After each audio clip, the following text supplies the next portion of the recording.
آج سے کئی صدیاں پہلے شہر بغداد کی تنگ گلیوں میں، جہاں تاریخ کی خوشبو مٹی میں بسی تھی اور ہر پتھر ایک کہانی سناتا تھا، ایک ننھا لاغر سا لڑکا رہتا تھا جس کا نام آصف تھا۔ اس کی آنکھوں میں بھوک اور محرومی کا سمندر ٹھاٹھے مارتا تھا، اور اس کے دل میں بس ایک ہی حسرت تھی، اپنی بیمار ماں کے چہرے پر ایک مسکراہٹ دیکھنا، اسے پیٹ بھر کر کھانا کھلانا۔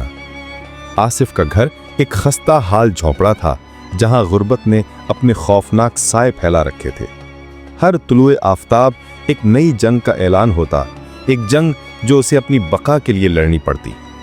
اس کا بچپن گلیوں کی دھول، بھیگ کے کٹورے کی جھنکار اور خالی پیٹ کی کراہوں میں گزرا تھا۔ اس کی روح پر ایک گہرا گھاؤ تھا جو ہر گزرتے دن کے ساتھ مزید گہرا ہوتا جا رہا تھا۔ ایک تپتی دوپہر، جب سورج کی شعاعیں بغداد کی گلیوں کو انگاروں میں بدل رہی تھیں، آصف بھیک مانگتے مانگتے تھک کر چور ہو چکا تھا۔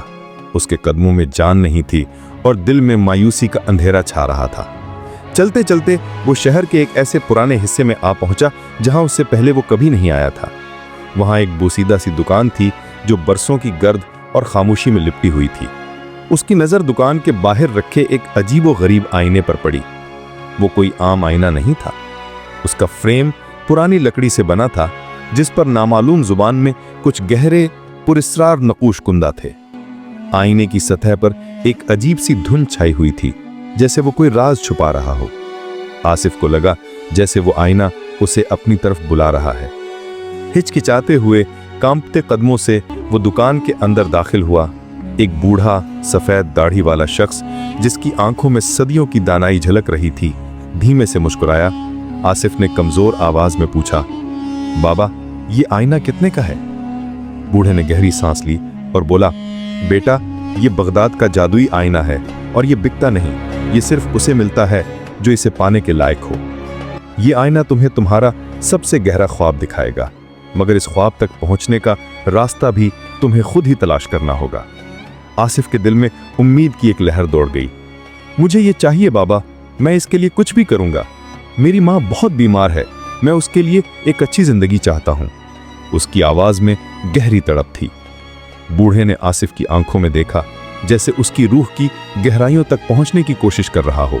کچھ دیر خاموشی کے بعد اس نے کہا، ٹھیک ہے بیٹا، تم اسے لے جاؤ، مگر یاد رکھنا، یہ آئینہ صرف ایک راستہ دکھاتا ہے، چلنا تمہیں خود ہے، اور راستے میں بہت سی آزمائشیں آئیں گی۔ آصف نے خوشی سے وہ آئینہ اٹھایا اور اپنے جھونکڑے کی طرف بھاگا۔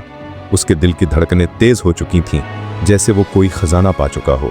ماں نے حیرت سے پوچھا، آصف، یہ کیا ہے؟ آصف نے کانپتے ہاتھوں سے آئینہ اپنی آنکھوں کے سامنے کیا۔ ایک لمحے کے لیے کچھ نہیں ہوا، پھر اچانک آئینے کی سطح پر ایک چمک نمودار ہوئی اور دھیرے دھیرے ایک منظر ابھرنے لگا۔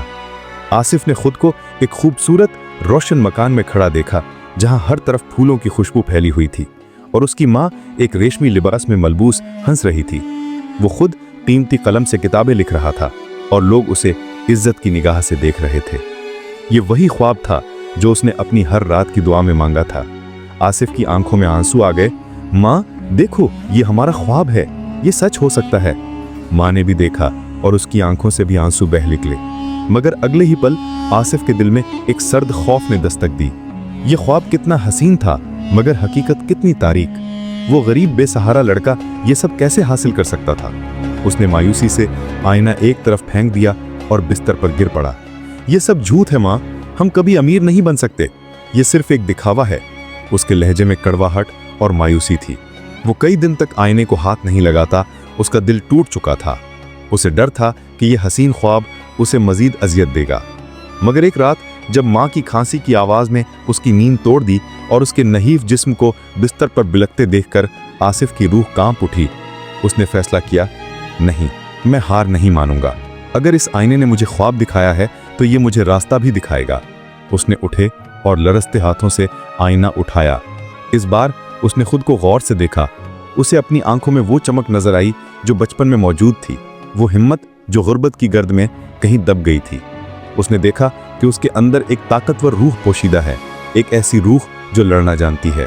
اس نے آئینے کو اپنے دل کے قریب کیا اور قسم کھائی، میں اس خواب کو حقیقت بناؤں گا، اپنی ماں کے لیے۔